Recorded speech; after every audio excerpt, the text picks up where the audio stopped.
Good question. So here's the plasma membrane. Here is the plasma membrane that we drew, hopefully in our notes yesterday. Now, we had labeled all these things. We have this phospholipid bilayer. And in this phospholipid bilayer, remember, polar heads on top and the tails join in the middle. So join roughly in the middle. Okay, on the surface, and you would see it on the underside as well, you have these things called transport proteins, right? So they're sticking out here. They're there to pick up anything that floats by that the cell might happen to need on the inside. Okay, these proteins, they transport stuff, hence the name. They are connected to carbohydrates up here that serve as essentially the door. So like this is a door and the protein is essentially the key that opens the door, and whatever the protein grabs, it can then pass through to the inside of the cell. Beyond that, we talked yesterday, and I used the term noodles, and I don't know if that's the right idea, but I think it works as a nice analogy. What was the comment that I made about spaghetti noodles yesterday? It's how you put them in the pot and you want them to like separate. You don't want them to come out. Yeah, if you take out a bowl of pasta, like you take it off the stove, you drain the water, and you take your pasta out. If you go back like an hour later, a lot of the pasta is stuck together. Now, in your life, if you want to avoid that, how do you prevent that from happening if you want seconds so the noodles aren't all stuck together? Not so much water. Hot water would just absorb more and they'd get like mushier. You could use pasta sauce, but if you don't want to put sauce on there and like have it absorb, oil is another common technique that gets used. A little bit of oil in the pan does this. Now, these are not noodles, right? But they're close enough because they're these tails that kind of hang down. We don't want them to stick together. So we need oil or something within. Now, in your picture, it might be a little bit harder to tell, but there's these little yellow globs here, right? Now, on mine they're yellow, on yours they're not. These yellow globs run throughout the plasma membrane. And what these things are is it's just simply another type of carbohydrate. These things are cholesterol. Now, when you talk about cholesterol, and I doubt you guys really talked about it much, but as you get older you have to start worrying about it. Cholesterol is something that they check in older people because it determines, like if you have really high cholesterol, there's a possibility that you get a bunch of fat, for lack of a better word, inside of your arteries. And if I can push a gallon of blood through an artery over the course of a minute, if half of it's blocked, can I still do it? Yeah. So probably not. Or if I want and need that blood, my heart has to pump harder, right? And if my heart has to pump really hard for a long time, then that can cause issues with my heart because it's a muscle and it gets tired. Now, cholesterol can be bad. However, it's not all bad, and in fact, we need some cholesterol within our bodies.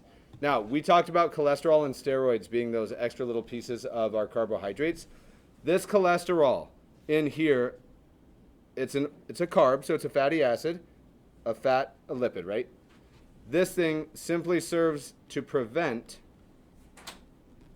tails from sticking together. This is like the oil that you would put into your pasta to prevent the noodles from sticking. There's cholesterol within the plasma membrane to prevent the nonpolar tails from sticking together. Okay.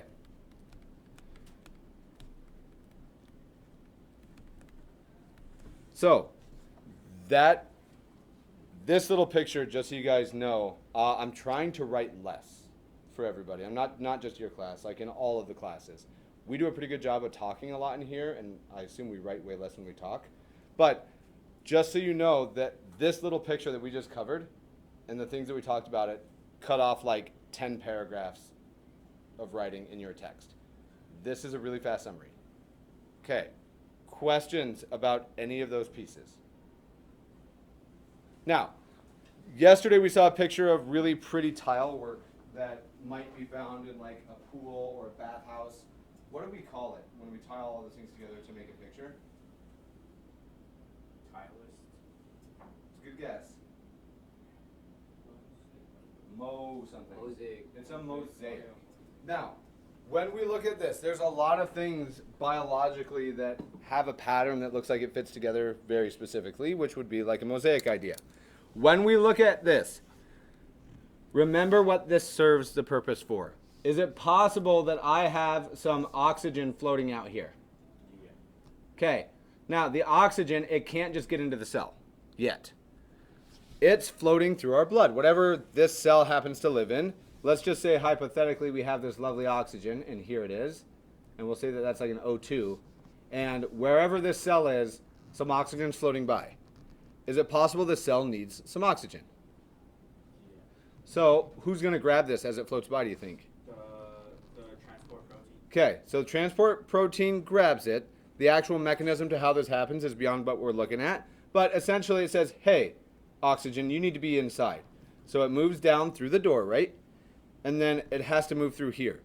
Now, if you guys have ever seen a jail, it's like you have a bunch of just bars or noodles. They're metal noodles, but noodles sticking down. You can't really get through, right? So you need a way to be able to get through it.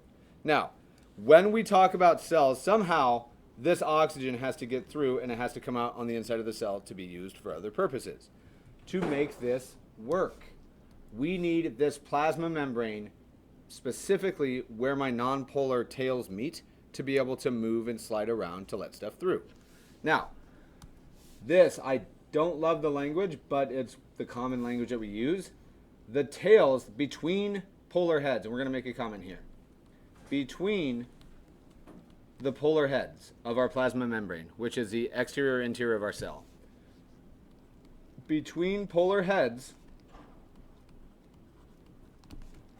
tails, and I'm going to say must move a little to let things in and out. I'm going to say into the cell and out of it. We can't have a fully rigid structure, right? We need stuff to be able to pass through it. Now, the proteins and the carbs selectively decide what's going to pass through. Now, have you guys ever seen a balloon that's like, if I buy a helium balloon today and I float it in the room, or even just I blow up a balloon today, if I come back in 3 weeks, is that balloon still fully inflated and awesome?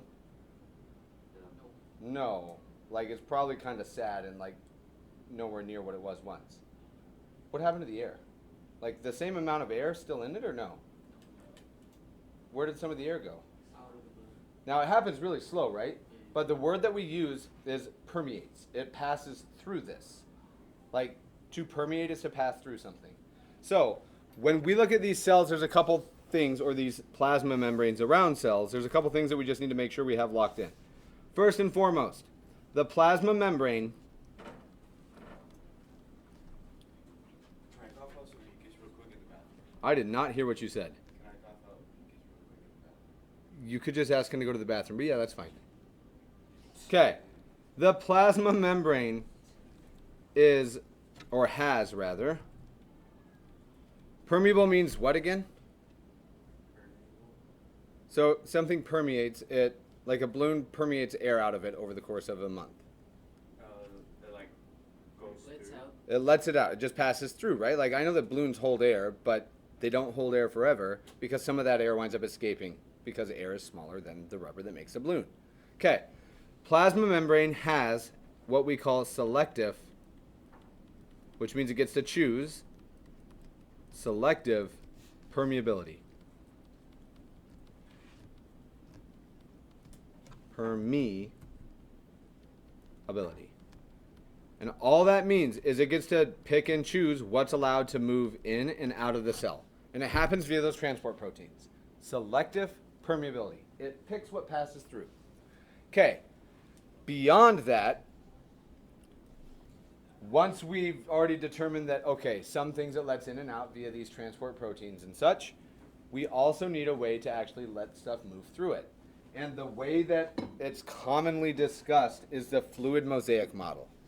So we're going to define it real quick, but I think, and it's actually I got to look at the language here. Is it fluid mosaic model or fluid mosaic C? Yeah, it is model. I'm just trying to make sure that we can see this. I don't want to get the language goofed up here. Oh, cool with that, cool with that. Okay. When we look at this fluid mosaic model, what's a fluid? Does it have to be liquid? Oh, no, it could. So it can be. So here's the weird thing. Fluid, when we think about it, like I think of fluid ounces. Fluid is not just liquid. The air is a fluid. Like this is fluid around us, but it's not very dense. Like, can I swim through this air right now? Oh, wait, no. I'm not moving. If I were in water, would I move? Why? What's different? It's more dense, right? Like I grab more water as I'm moving through it. They're both fluids. One's just way more dense. Okay, the fluid mosaic model. All that this tells us is, hey, this thing is put together like a mosaic. There's particular pieces that go in. And all that this really truly means is the tails behave like a fluid. Now, I can't really draw this picture super nice, but check it out. The air is a fluid. Okay, I'm just going to say that. Air is fluid, it's just really not dense. Check out what I can do with the fluid. I'm going to pretend that here's a cell membrane. Did I just destroy a bunch of air molecules as I went through that? No, What did they do? they just like bounced off. Like they're just moving away, right? Like imagine you're in a ball pit and you karate chop it. You're not chopping a bunch of those balls in half, right? They're all just moving around you. That's like a fluid. They behave like a fluid in that situation. So because the tails behave like a fluid, oftentimes you'll see this referred to the C, and I'm trying to think the phospholipid C, which C is water, which is a fluid. Because they behave like a fluid, stuff can move through. Things, and I'm just going to say things like, I don't know, oxygen is one thing that might move through this membrane. You might need a little bit of water, and not by that I mean you do need a little bit of water, just not a lot of water. Okay, so you have oxygen and H2O. CO2 is going to wind up having to pass through this membrane as well, and we'll go into some more of those later. But things can pass through because it behaves like a fluid. All right. Now, that is the entire section. And that took me like, I don't know how long, we'll look here in a second. If you have room to add in your picture, and not everybody does, if you want to just draw like a really lazy plasma membrane, we can. We'll say here's the outsides, and then here's those tails. And I'm not going to make anything fancy, okay? I'm not going to put any of the proteins or anything on here this time. There's a really lazy drawing of my plasma membrane. Okay? Polar heads right here on top, polar heads here, and then what are those lines in the middle? Tails. Those are the tails that are joining, right? Okay. As we look through this, let's say that here's the outside of a cell. Outside of cell. And then on this side then would be the what? Inner. Inside. Good. Okay. When we talk about the selective permeability and the fluid mosaic model, it's nice to think about just how things can pass through. I can move through a ball pit. Same idea works here. All that I want to make sure that we have really clearly is there's a lot of stuff that might want through here. Things sometimes have to go in and out. What do you think might have to go in and out? Oxygen. So oxygen. So let's think about that. I don't know that oxygen has to go out. Oxygen goes in, and we can think of this like a little person. What comes out? So check it out. We have, I'm going to make that bold. O2 has to be able to go in. Oxygen. And then coming out of it, somewhere else, through a different transport protein maybe, is our CO2.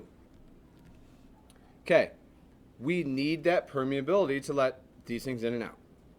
Anything else that we can think that a cell might need? What gives us energy? What's our polymer? That proteins can help.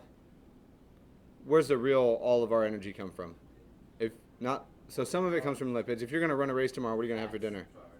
Carbs.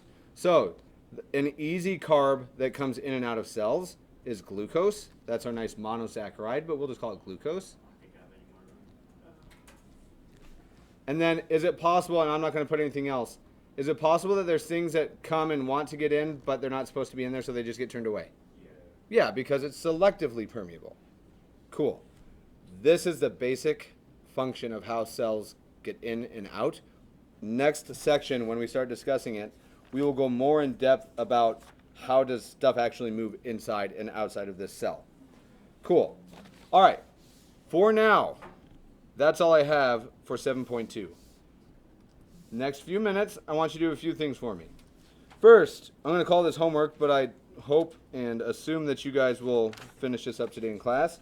I want you to work through the questions for homework 7.2, which you will find on page 172. And I want you to do 1 through 5, and I'm going to double check those. Yep. Okay. 1 through 5. You guys have a geometry quiz? Yeah. Okay. When you finish, I'm okay if we use 10 minutes at the end of class if you want to prep for geometry, but there might be additional homework tonight then. Okay. So, once you finish these, I'm going to add something else. I'm going to ask that we do the vocab prep again. Yep, I want us to prepare for the vocab that we're going to see in the next section. I do not need you guys to write it down, but I want, if you need to write it down, you can, but right at the start of class tomorrow, I'm going to ask you about the vocab words for tomorrow. For section 7.3. Okay. If you can remember it without writing it down, I'm good with that. Okay. 7.2, those questions, and prep for 7.3. Now, if you make the decision to study for your geometry quiz rather than doing the vocab, that's okay. But I do think that it would be a really easy way for me to check is if I just had a few vocab words written out tomorrow and asked you to define them in your own words. Be prepared with them. Cool. Rest of the time is hours to work.